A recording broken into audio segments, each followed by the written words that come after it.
Welcome to the CopperSpice YouTube channel, and thank you for joining us. This video is the third in our three-part series on C++ fundamentals.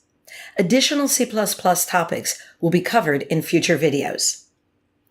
Modern C++, from the beginning to the middle.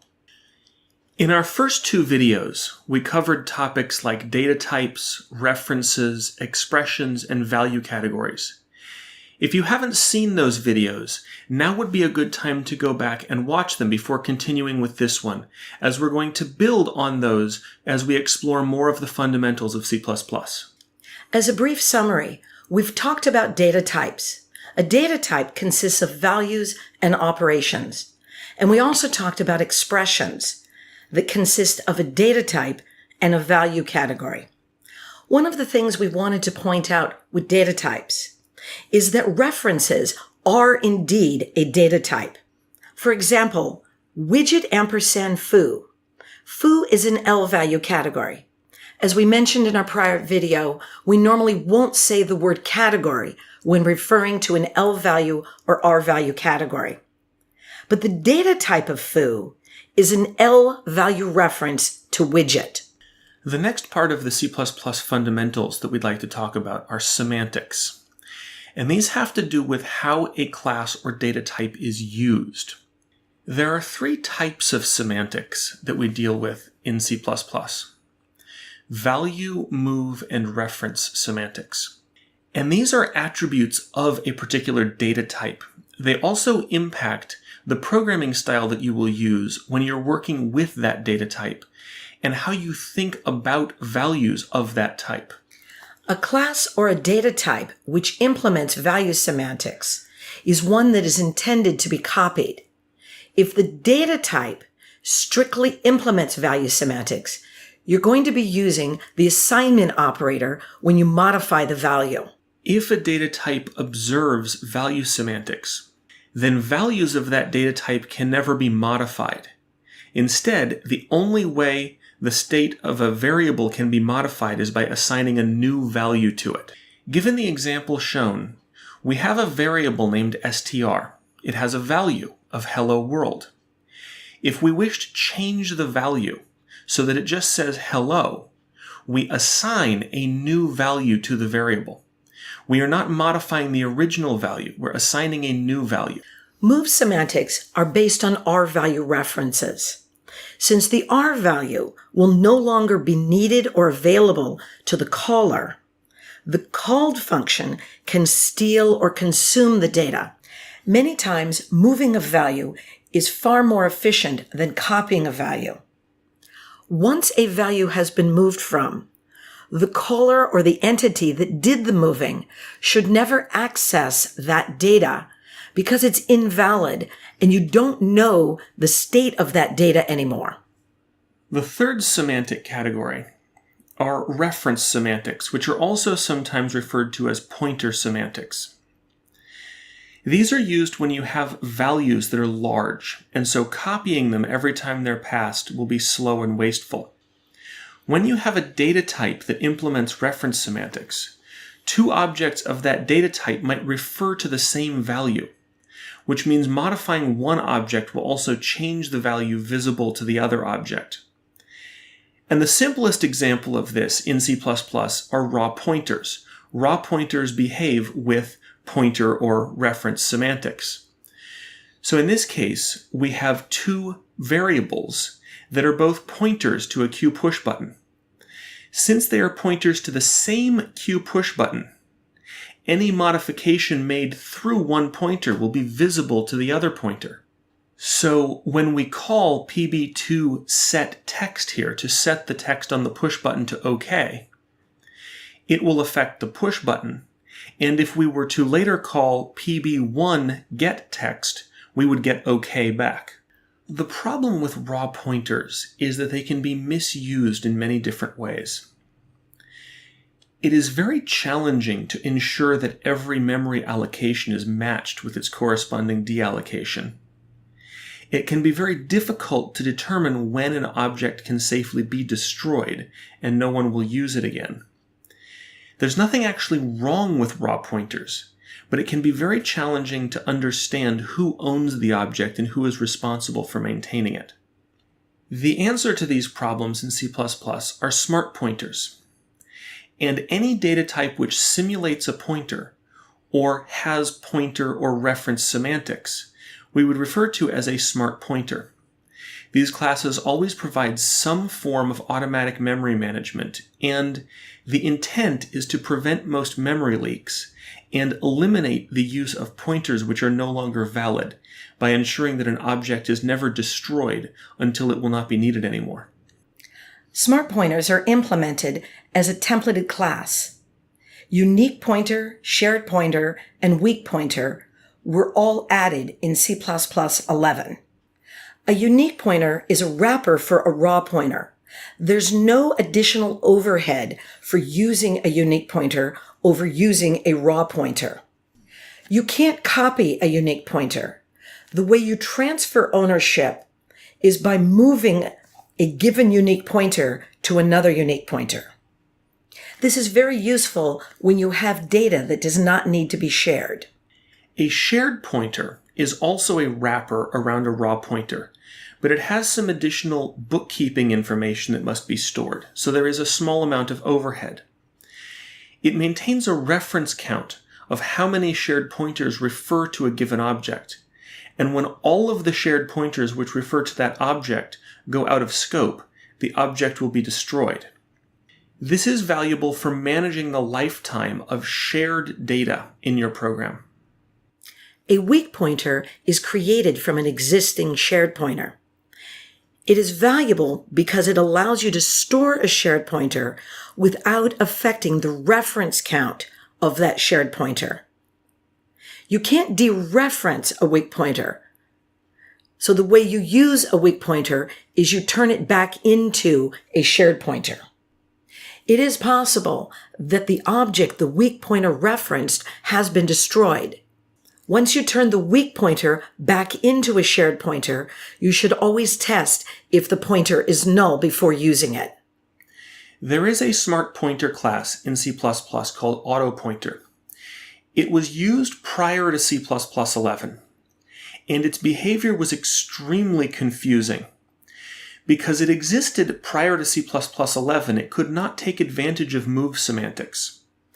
It was an attempt to implement something like unique pointer using copy semantics, where a copy would destroy the original value.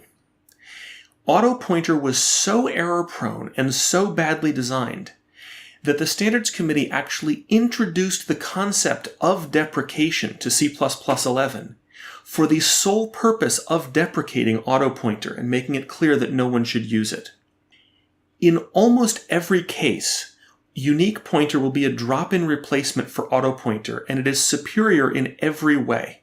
If you have code that uses AutoPointer anywhere, please go through and refactor it, replace all of the AutoPointers with unique pointers. If the resulting code fails to compile, it's quite likely you have found a bug that AutoPointer created in your code that unique pointer has uncovered. The next topic we'd like to talk about are templates.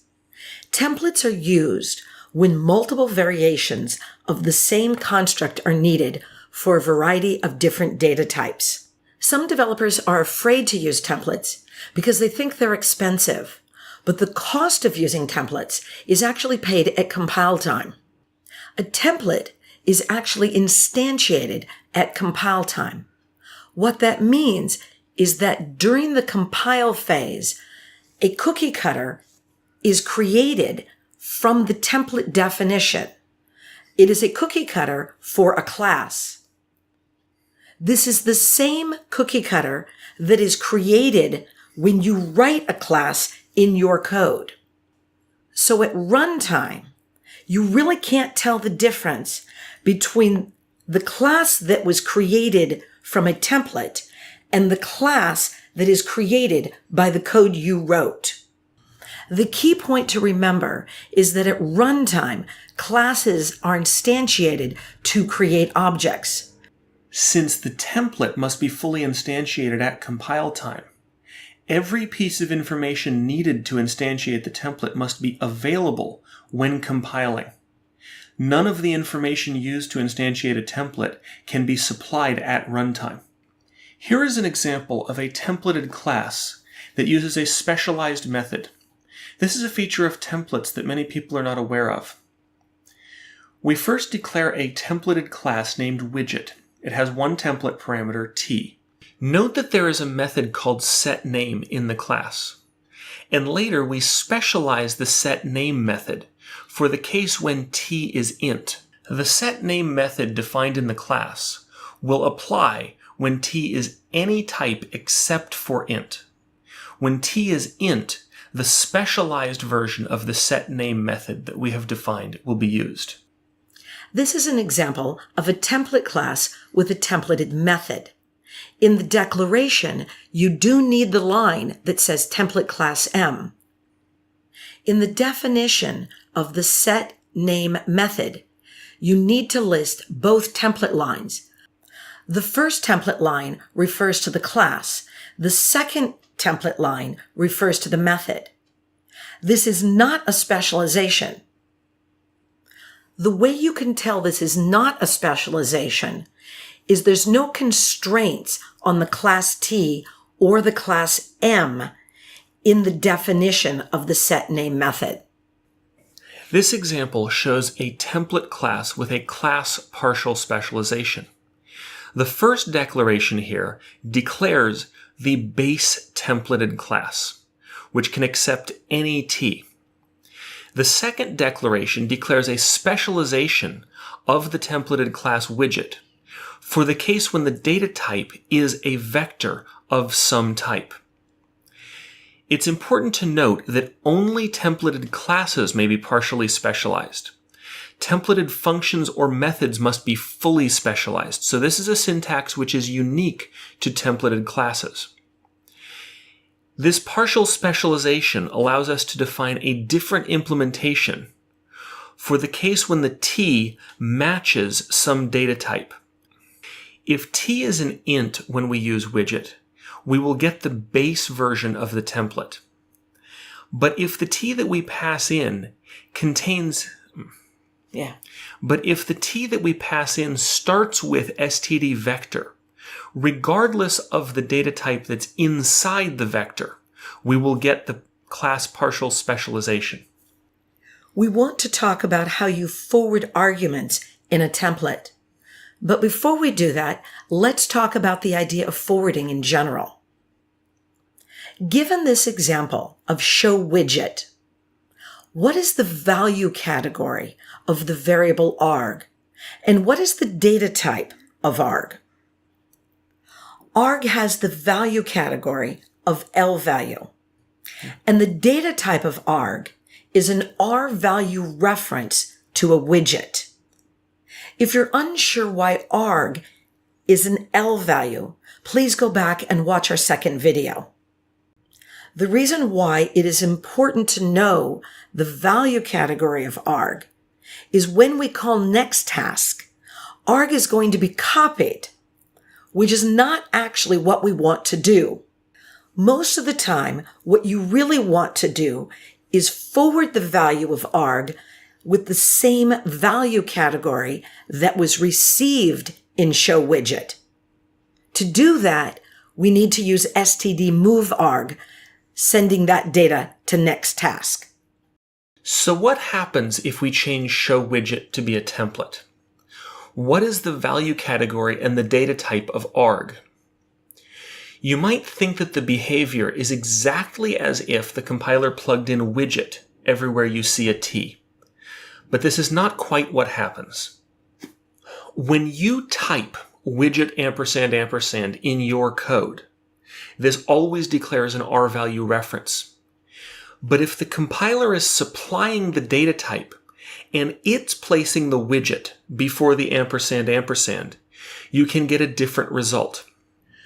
When the compiler expands this template, it might look like it will simply insert widget where the T is, and you will have an R value reference to a widget.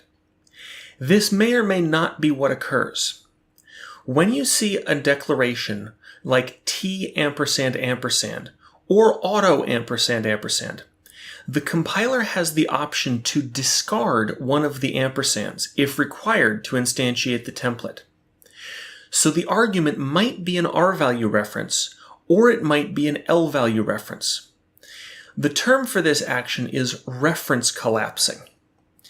And when you declare a variable like this, it is referred to as a forwarding reference, because it might be an R-value reference or an L-value reference depending upon how the template was instantiated. Since we do not know what value category might have been passed, and we do not know whether the reference we have is an L-value or an R-value reference, we would like to be able to forward the argument we received to another function using whichever value category we were passed. This is referred to as perfect forwarding, because we can forward the exact arguments we received with the same value category and data type to another function. This is done using the function stdForward instead of stdMove. If we were to use stdMove, it would force the value category to R value. Using stdForward converts the value category to R value only if the original thing that was passed to this template was an R value. Here are some examples of data type deduction outside of a template. Auto and decal type were both added in C++11. It's important to understand that when the compiler deduces data types to instantiate a template, it might add qualifiers to the template parameter to make the instantiation work. For example, in this case, we have a template that looks like it takes a reference to a t. In this case, the compiler can deduce t to be const int, which means the parameter type is actually a const reference to an int. So looking at the template declaration, it appears that this function takes an L-value reference, but it can be deduced to either an L-value reference or a const reference, depending upon what the compiler needs in this particular case. In this example, it may look like var3 is a forwarding reference. But std_vector is not a deduced type. Only the t is deduced. So var3 will always be an R-value reference. This is an example of a templated function which takes a forwarding reference. In the first call of func42, 42 is an R-value category, so this will be deduced as an R-value reference. In the second example, 52 being assigned to x means x is an L-value category, so this will be deduced as an L-value reference. Another feature of templates that was added in C++11 is the ability to define a variadic template, which is nothing more than a template which can take a variable number of arguments. Every type of template can be variadic, so you could have a variadic class template, a variadic templated function, a variadic templated method, or a variadic templated variable. The syntax for declaring a variadic template uses the ... operator.